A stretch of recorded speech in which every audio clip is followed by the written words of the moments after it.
I still remember the moment everything changed. It was Thanksgiving dinner, and the whole family was gathered around my parents' dining table in Capitol Hill. The turkey was perfect, the wine was flowing, and everyone seemed happy. I had just posted an Instagram story earlier that day, showing off the vintage Polaroid camera my grandmother had given me last month. It wasn't expensive, but it was thoughtful, and I loved it. My phone buzzed during dessert. It was a comment on my story from Grandma Rose herself. "Sweetie, that's lovely, but I'm confused. I sent your parents $60,000 for your professional camera equipment and business investment. Did they give you something different?" My fork clattered onto my plate. The entire table went silent. I read the message 3 times, certain I was misunderstanding. $60,000? For camera equipment? I looked up at my parents, then at my sister Monica, who suddenly became very interested in her pumpkin pie. "Mom, Dad," I said slowly, my voice shaking. "Can we talk in the kitchen?" My mother's face went pale. My father wouldn't meet my eyes. Monica grabbed her fiancé Derek's hand, like she was bracing for impact. That's when I knew. That's when I knew something was very, very wrong. In the kitchen, away from the extended family, I showed them Grandma's comment. My mother started crying immediately. My father ran his hand through his hair, a gesture he only made when he was caught in something he couldn't talk his way out of. "Sarah. Honey. We can explain," my mother began. "Then explain," I said, my voice colder than I intended. "Where's the $60,000 Grandma sent for my business?" My father sighed deeply. "Your sister needed it more." The words hit me like a physical blow. "Excuse me? Monica's getting married?" My mother jumped in, her voice pleading. "She needed help with the wedding. You know how expensive weddings are these days. The venue alone." "Wait," I interrupted, my mind reeling.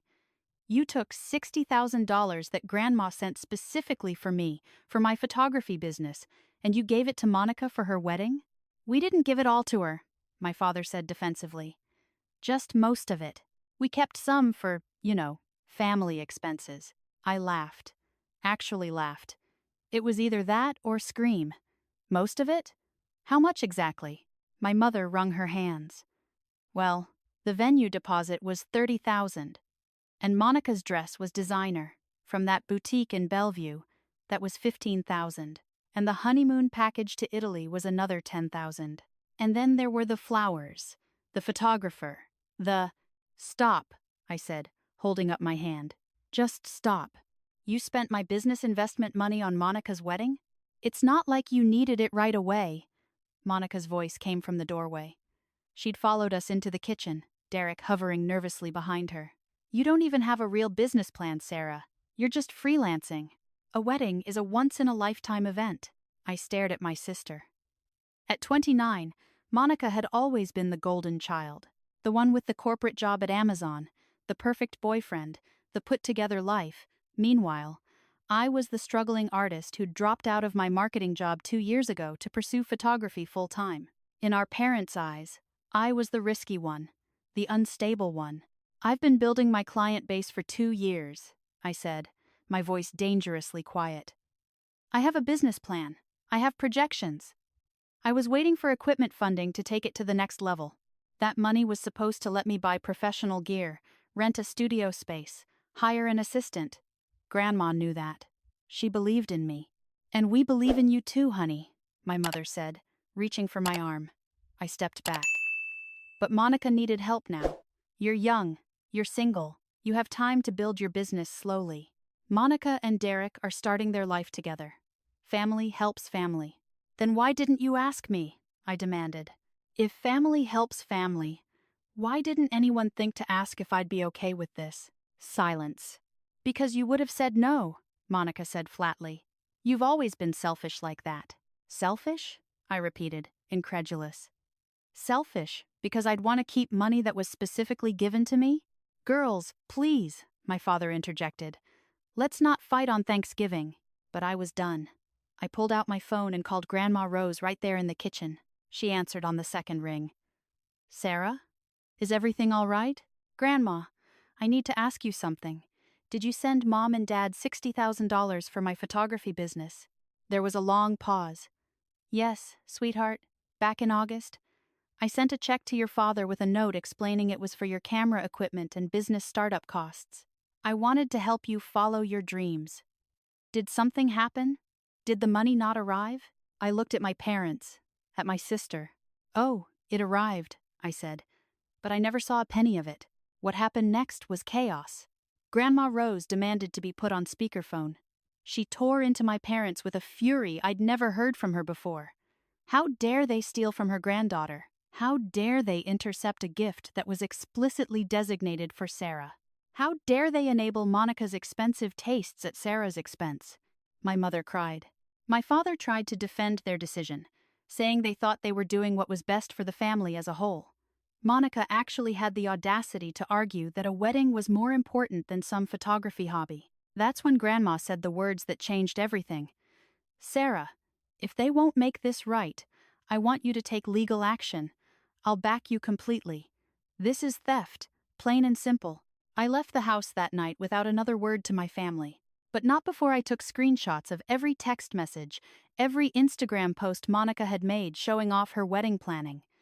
The $30,000 venue? She'd posted about it with the caption, "Dreams do come true." The designer dress? An entire photo shoot at the boutique. The Italy honeymoon?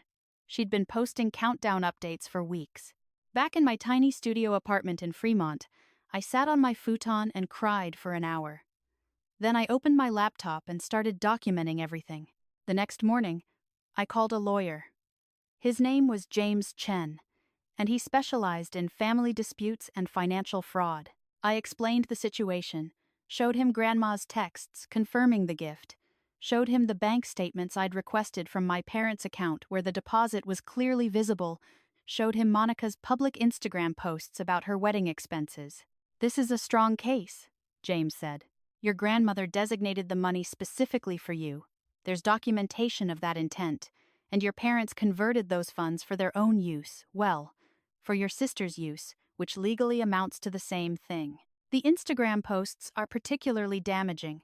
She's essentially publicly confessing to benefiting from stolen funds. "What about Monica?" I asked. "And her fiancé? They knew the money was supposed to be mine. If they knew and accepted the money anyway, they could be liable too," James confirmed. "We can name them in the suit. But I have to warn you, Sarah, this will destroy your family relationships. Are you prepared for that?" I thought about my mother's tears. My father's excuses. Monica calling my dreams a hobby. The way they'd all prioritized her happiness over my future without a second thought. "They destroyed the relationship when they stole from me," I said. "Let's do it." The lawsuit was filed on a Monday. By Tuesday, my phone was exploding with messages. My mother begging me to drop it. My father saying I was being dramatic. Monica sending me paragraphs about how I was ruining her wedding. How could I be so vindictive? How dare I sue my own family? But the messages that hurt most came from extended family who'd been at Thanksgiving. Cousins saying I should just forgive and forget.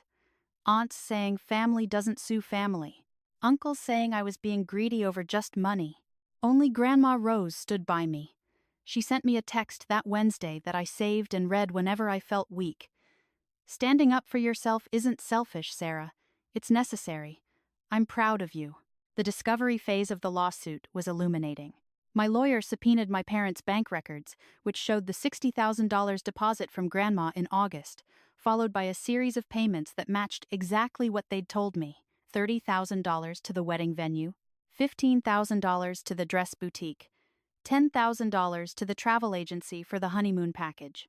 The remaining $5,000 had been spent on various family expenses that included a new TV and a weekend trip to Vancouver. But the real bombshell came when we looked into Monica's finances. Not only had she accepted money she knew wasn't hers, but she and Derek had taken out an additional $20,000 loan against Derek's $401k to cover other wedding expenses. They were planning a $120,000 wedding when they could barely afford a $40,000 one.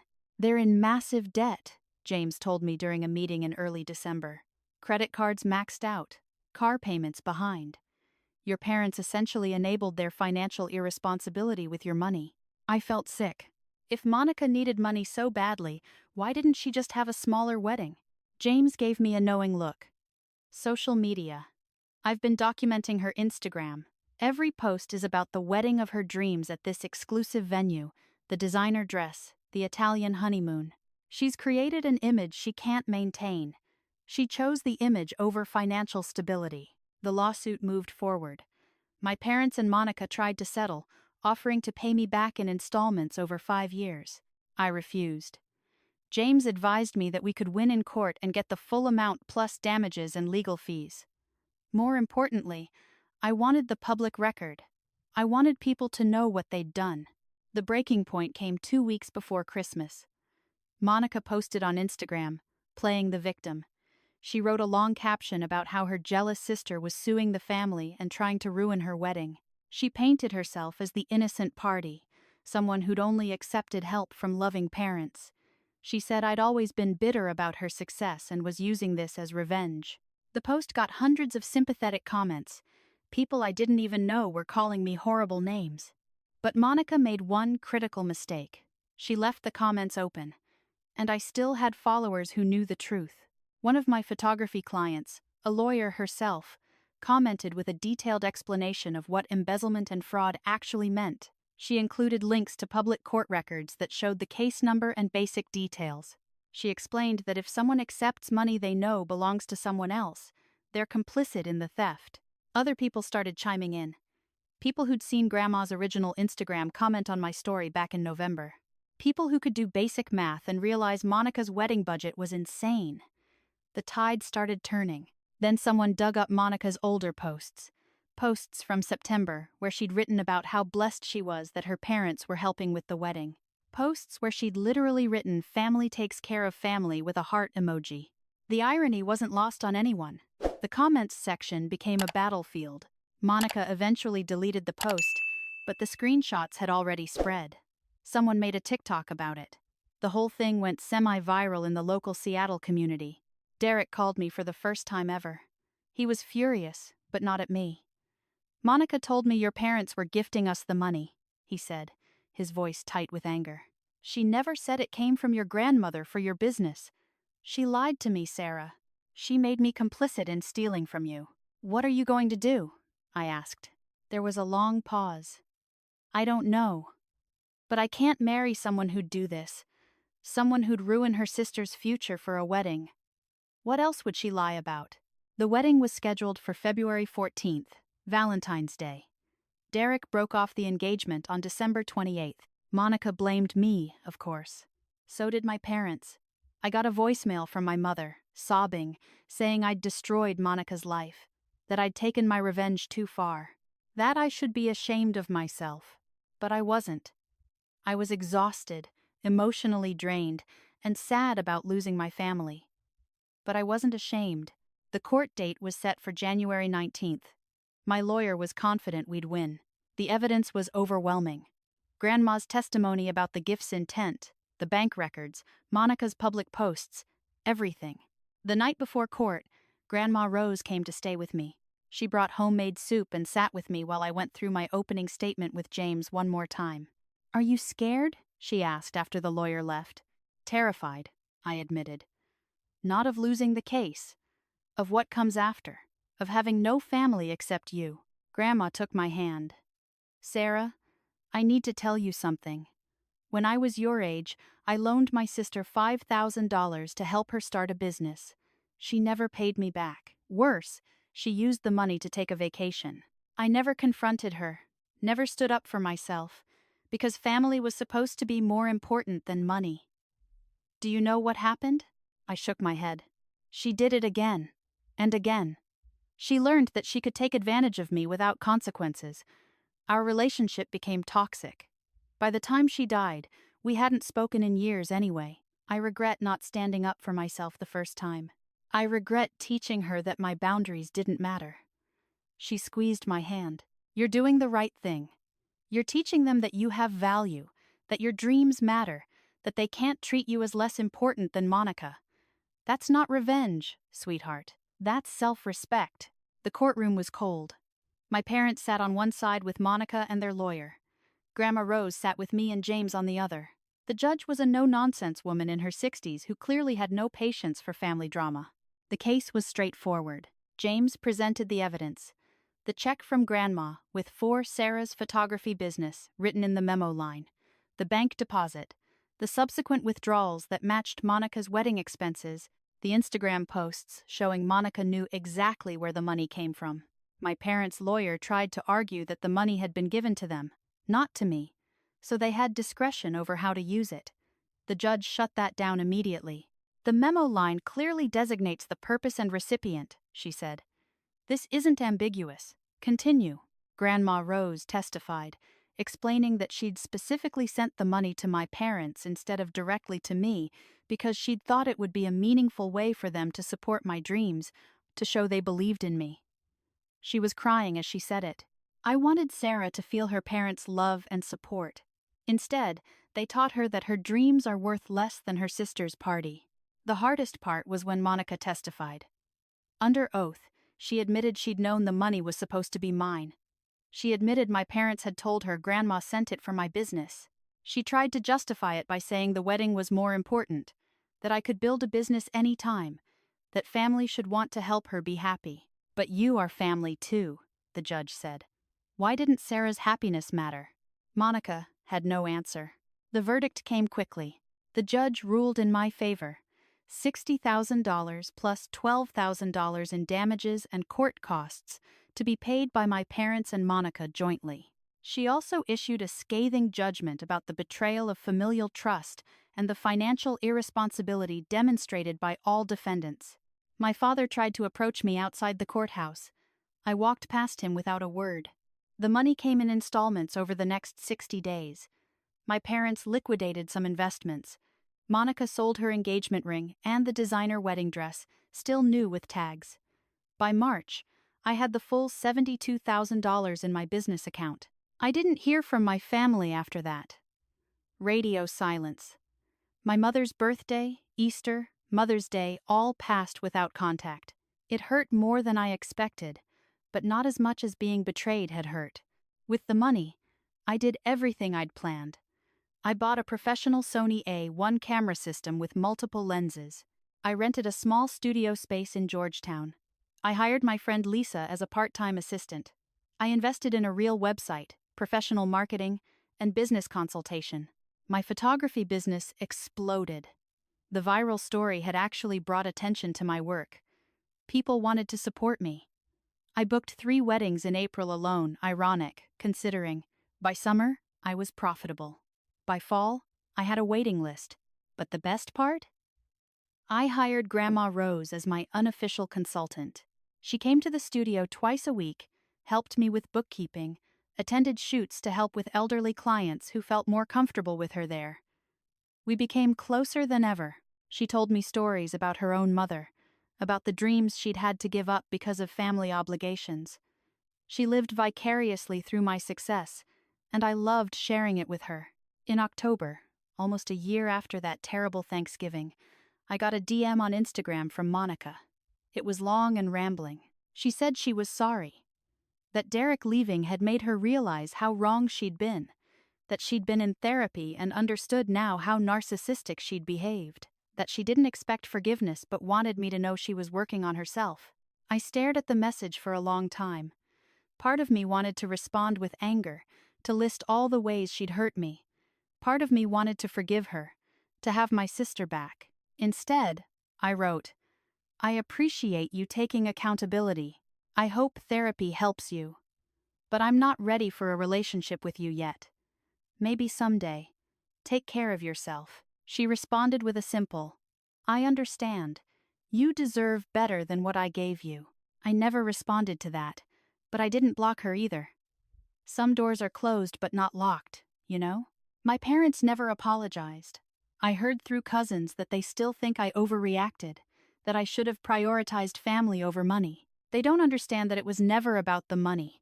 It was about them choosing Monica's wants over my needs, over and over, my entire life. It was about them teaching me that I was worth less. The money was just the final proof. People ask me sometimes if I regret it. If I wish I'd just let it go to keep the peace. The answer is no. Standing up for myself was the hardest thing I've ever done, but it was also the most necessary. Because here's what I learned. Real family doesn't steal from you. Real family doesn't prioritize one child's party over another child's future. Real family doesn't ask you to make yourself smaller so they don't have to deal with conflict. And if your family can't be that for you, sometimes the family you choose, the grandmother who believes in you, the friends who show up, the community you build is better than the family you were born into. My business is thriving now. I shoot for major Seattle publications. I have corporate clients. Last month, I photographed my 100th wedding. The couple specifically hired me because they'd heard my story and wanted to support a woman who'd stood up for herself. I still live alone in my apartment, but it's a nicer one now in Wallingford. I have my equipment, my studio, my independence. I built everything myself, with money that was meant for me, given by someone who actually believed I was worth investing in. That's not revenge. That's justice. And sometimes, justice looks like thriving after people tried to hold you back. Sometimes it looks like choosing yourself when no one else will. Last Thanksgiving, I had dinner with just Grandma Rose. We cooked together, laughed, told stories. She toasted to my success. I toasted to her belief in me. It was quiet and simple and perfect. That's the thing about cutting out toxic people, even family. What you lose in drama, you gain in peace. What you lose in obligation, you gain in authenticity. What you lose in fake harmony, you gain in real love. Was it worth it? Every single day, I look at my studio, my camera, my calendar full of bookings, and I think, yes, this is what I was supposed to build. This is who I was supposed to become, and no one can take that from me again.